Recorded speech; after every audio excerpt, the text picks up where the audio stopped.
te decía ayer a Rodrigo que es importante que nosotros como centro académico de formación de pregrado hagamos investigación, ahí vayamos viendo qué factores influyen, en este caso ver en los pacientes de emergencias, los politraumatizados, de ese porcentaje, cuál es el porcentaje que ingresa con antecedente de ingesta etílica, ingesta de alcohol, porque no se olviden que el alcohol varía mucho en cuanto a etiologías según la región. En Estados Unidos, en Europa, pues no, el alcohol ocupa el segundo o tercer lugar en cuanto a etiología y es la exposición laboral, otro tipo de factores de riesgo los que priorizan primero. Pero ya en nuestro medio, países subdesarrollados, aún el alcohol sigue siendo algo muy emergente, muy marcado en los pacientes que tienen trauma craneal o accidentes de tránsito o exposición traumática. Y sigue siendo aún la primera causa. Luego vienen los accidentes de tránsito, las caídas, los golpes, las riñas, agresiones físicas. Y esta diferenciación es importante.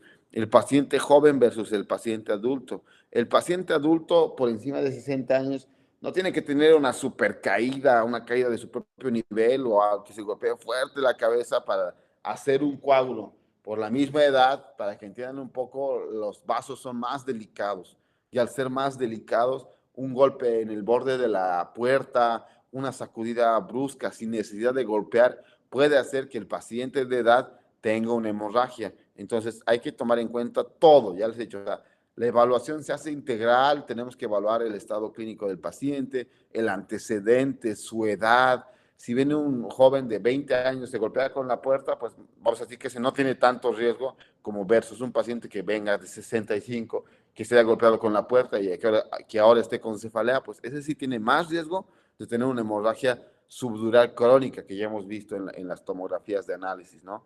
¿Qué tenemos que entender? Que existen en relación al trauma lesiones primarias y lesiones secundarias.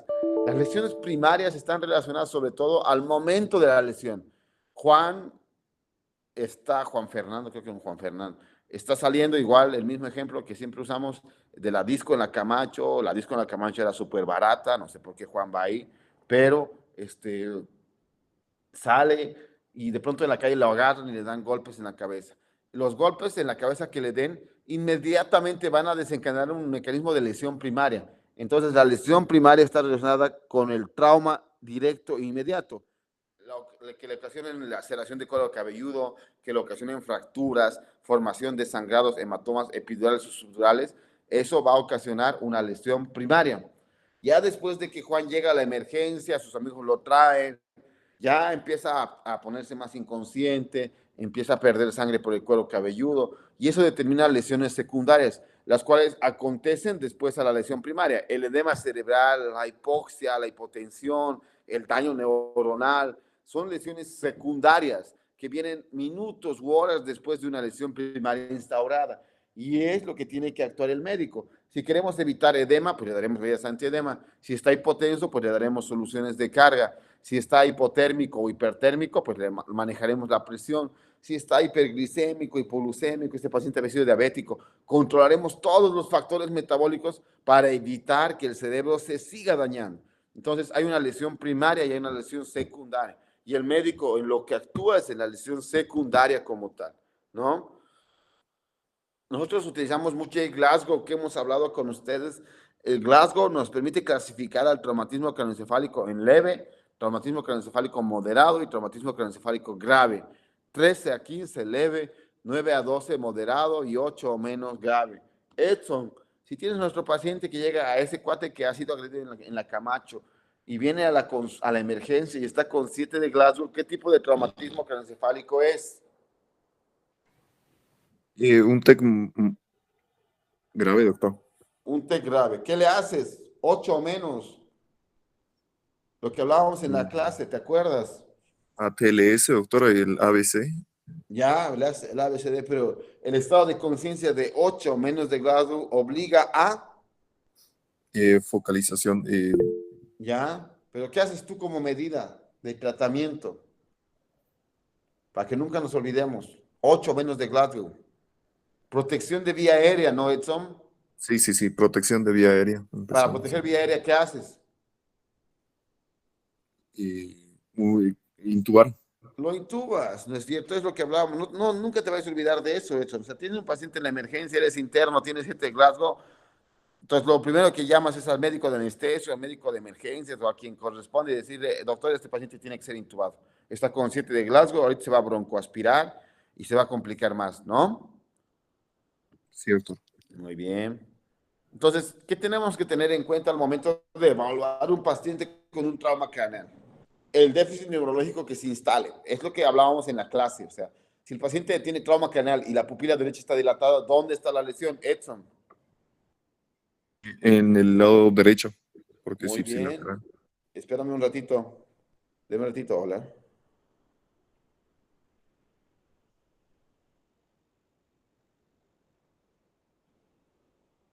No, pero vamos para el miércoles. No te preocupes. Yo el martes voy a programar a ese paciente. Ahí te voy a hablar. Por eso, el martes quieres operar a esa señora. Por eso, a las 2 de la tarde, ahí te voy a hablar. No te preocupes, dame chance un tantito. Chao, chao. Entonces, el déficit neurológico es importante al momento de hablar de trauma, porque el paciente llega hemipléjico derecho. ¿Dónde está la lesión, Edson? En el lado izquierdo, doctor. Lado izquierdo. Ya a veces se dan cuenta que ya más o menos ya estamos ubicando, ya nos orientamos, ¿no? El hecho de que tenga fractura de base de cráneo. Cuando hablamos del corte en X en tomografía básica para estudiantes, nos referíamos a que la X nos ayudaba a definir o a delimitar las fosas craneales, fosa craneal anterior, fosa craneal media y fosa craneal posterior, ¿no? Anterior, no se olviden, lóbulo frontal, media, lóbulo temporal y posterior el cerebelo que descansa en la fosa, ¿no? Entonces, si el paciente tiene una fractura de base de cráneo, una de las fosas se va a alterar. Fosa craneal anterior, ¿cuál sería la manifestación clínica, Stephanie, de una fractura de fosa craneal anterior? Em, Convulsiones, doctor. No, no estoy segura, no sé. ¿Qué son llevado en semio? Los ojos de mapache. ¿Qué son ojos de mapache? Oscar, perdón, tú eres Rodrigo.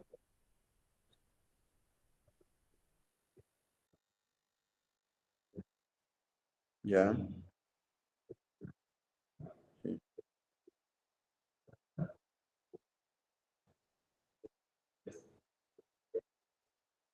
Muy bien. O sea, hay ojos de mapache. Ahora, pero Rodrigo, en nuestro medio, nada más como comentario, ¿hay mapaches o no hay mapaches? No hay mapaches, ¿no?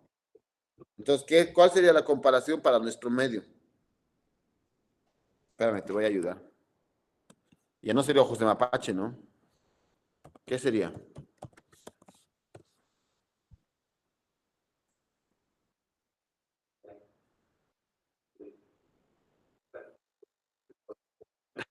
Sí, ¿no? ¿Se dan cuenta? Hay que aplicar la literatura a nuestro medio, ¿no? Muy bien. Ya sería Jucumari en nuestro medio. Espérate. Ahí está. Entonces, la fractura de fosa media, Rodrigo, ¿qué ocasionaría? Porque en fosa anterior está, pues sí, ojos de mapache o Jucumari. En fosa media,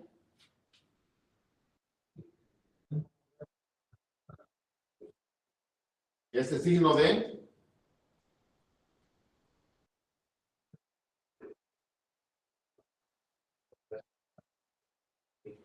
otorragia o otorricorrea, ¿no? ¿Quién nos ayuda? ¿Cómo se llama la equimosis retroauricular? Doctor, ¿Qué te llamas? Michael, doctor. Michael. ¿Cómo se llama? ¿El signo de Bader, doctor? Signos de battle o signos de batalla, ¿no? La equimosis retroauricular. Entonces, otra vez cobra mucha importancia la evaluación clínica. Porque, ¿cómo te llamas? ¿Cómo te llamaste? ¿Qué me dijiste que te llamas? Michael, doctor.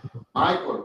Si tienes un paciente de 15 años de edad que cae de 2 metros de altura del primer piso de su casa, viene inconsciente, y lo que encuentras es una equimosis retroauricular izquierda y otorragia izquierda, ¿dónde intentarías encontrar la lesión? Zona media, doctor. En la zona media. ¿En qué base de cráneo? ¿En la fosa anterior, en la fosa media o en la fosa posterior? Fosa media, doctor. Fosa media. No te olvides, Michael, que la equimosis retroauricular obedece a fracturas de la fosa media y la fosa posterior. Entonces, hay que ser, ya les digo, bastante correlacionativos, no sé si es ese término, correlacionar bien la clínica. Si tiene un paciente con equimosis o torracia derecha, pues ahí está la lesión, hay que buscar una fractura de fosa craneal media, fosa craneal posterior, versus otro paciente que venga con equimosis bipalpebral, ojos de Hukumari, y ese paciente ya pues hay que ver que tenga una fractura de fosa craneal anterior. O sea, de evaluación imaginológica debe ser orientada, o si el término cabe, dirigida hacia la evaluación clínica. ¿Sí? Sí, doctor. Muy bien. Vamos avanzando. El uso de anticoagulantes también es importante porque el paciente que se anticoagula, demos un ratito, se complica.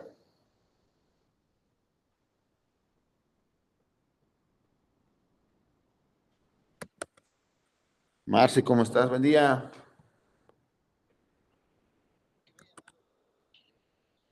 Ya. Ya.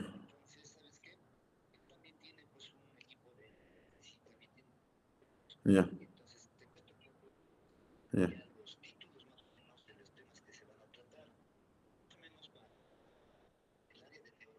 Sí. Ya, no se diga más. Ya, no se diga más.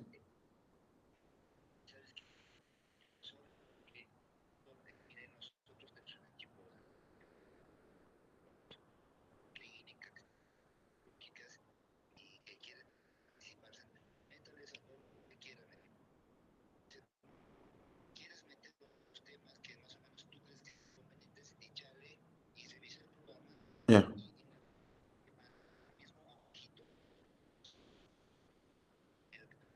Ah, ya. ¿Cuántos temas quieres? ¿Unos 3, 4 o mucho? Ya, ya, 3 temas. Ya, ya, hermano, 3. Entonces voy a buscar, voy a leerlo y te mando.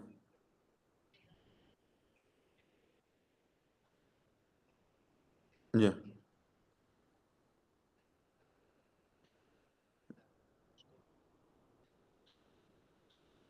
ya. Ah, súper.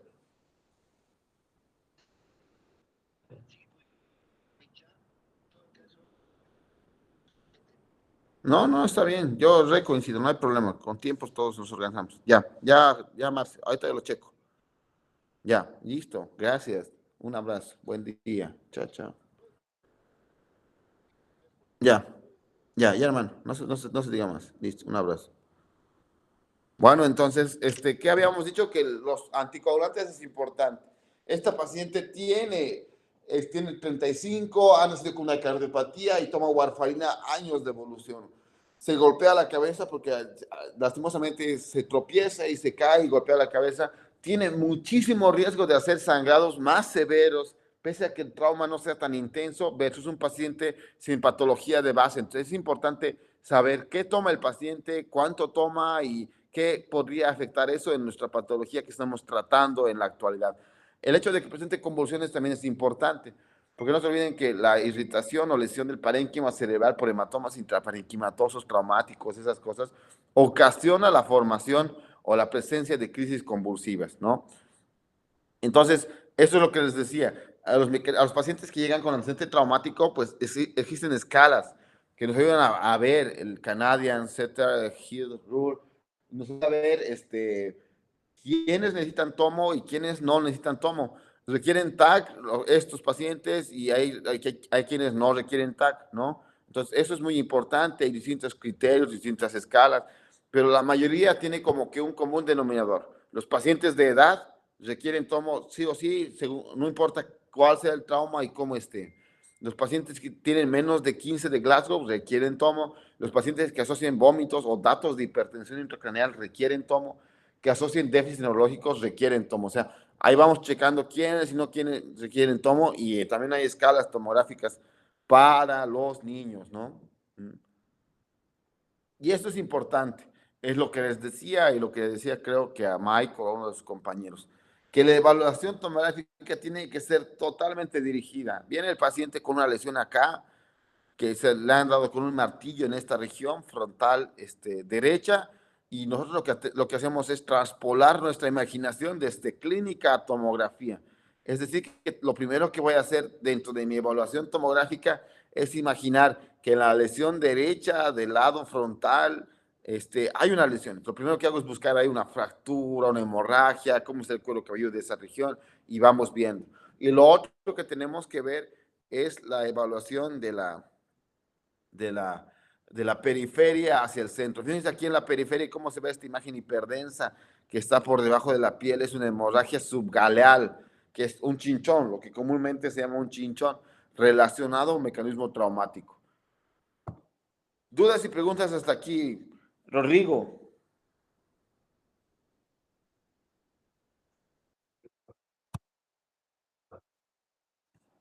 Pues fíjense, tengo que exponer, nada más se los voy a pasar como dato, esta es hipófisis. Nosotros formamos un centro muy importante de neurocirugía vascular, es decir, somos el centro que más casos opera de aneurismas cerebrales en todo el país. Llevamos más o menos 211 casos de aneurismas como tal, operados en esos 4 años que estoy aquí. Entonces, nos hemos vuelto un centro bastante formador de aneurismas, y lo otro que operamos bastante son tumores de hipófisis, que también no somos el centro más grande, pero sí entre los más grandes de cirujanos de base de cráneo, y ya para eso lo que uno necesita es una subespecialización, ¿no? Entonces nosotros lo que hacemos es operar aneurismas, aneurismas por ejemplo, llevamos los videos, los casos, todo lo que hacemos. Y sí, realmente nos hemos dado cuenta que nuestra casuística es muy importante. Aquí están, por ejemplo, aquí estoy, su servidor, mis residentes, los internos. Fíjense aquí, ¿qué se llama este cuate? Es un grandote que ahora está en quinto. Shalem, doctor. Chalem viene y me dice, oiga, doctor Toco, quiero ser su fellow, quiero ver conocer los casos, y viene. Y eso es lo importante, la inquietud de los alumnos. Lógicamente nosotros no negamos a nadie nada. Entonces lo metemos a las cirugías, ve los casos, le enseñamos un poco, sin que esté rotando neuro, ¿ah? O sea, por eso les digo, aparte mucho de la inquietud, es la hija de un doctor que trabaja en el niño, de un cardiólogo que ahora está haciendo medicina en Rusia y no sé qué, igual viene, quieren ver nuestra casuística, quieren ver lo que hacemos, porque definitivamente nosotros seguimos una corriente que es que no existe límite, los límites son totalmente mentales cuando tenemos mucha pasión, mucho amor, mucha entrega a lo que hacemos, queremos el crecimiento de nuestro hospital, de nuestra universidad, el personal lógicamente antecede a todo, y nuestra motivación, por ejemplo aquí es nuestra tortita de 200 años, perdón, 200 aneurismas clipados, que ha sido hace un mes y medio más o menos. Entonces, de ahí ya vamos aumentando casos, vamos viendo más cosas, y las respuestas son mucho mejores, ¿no? Vamos mejorando, ¿no? Y los trabajos de investigación que hacemos, ¿no? Me gusta mucho hacer trabajos de investigación, lo descuido un poco o no le pongo tanto énfasis porque realmente sí ando con mucho trabajo, pero sí me gusta que ustedes ayuden, que colaboren, que vean, esto podemos hacer, y lo hacemos con mucho gusto. Y nuestra motivación, yo tengo una motivación, ustedes tienen una motivación para despertarse todos los días, que en mi caso son mis 2 hijos, que amo con toda mi vida, y siempre este slide lo uso para mi agradecimiento a la atención de los concurrentes. Entonces, busquen su motivación. Fíjate, Rodrigo, que yo tengo que ir a dar mi plática ahora, entonces sí se me va a hacer difícil. Me tengo que bañar y esas cosas, entonces, pues continuamos más tarde o mañana, ¿no? Coordinamos, Rodrigo.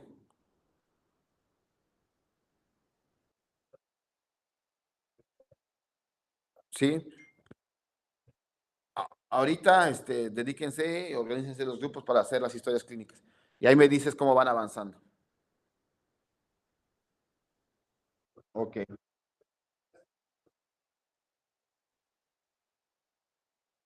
Para el lunes tiene que estar todo, ¿no? ¿Listo? Ok, a sus órdenes, ¿ah? Nos vemos más rato. Hasta luego, Hasta doctor. luego, doctor.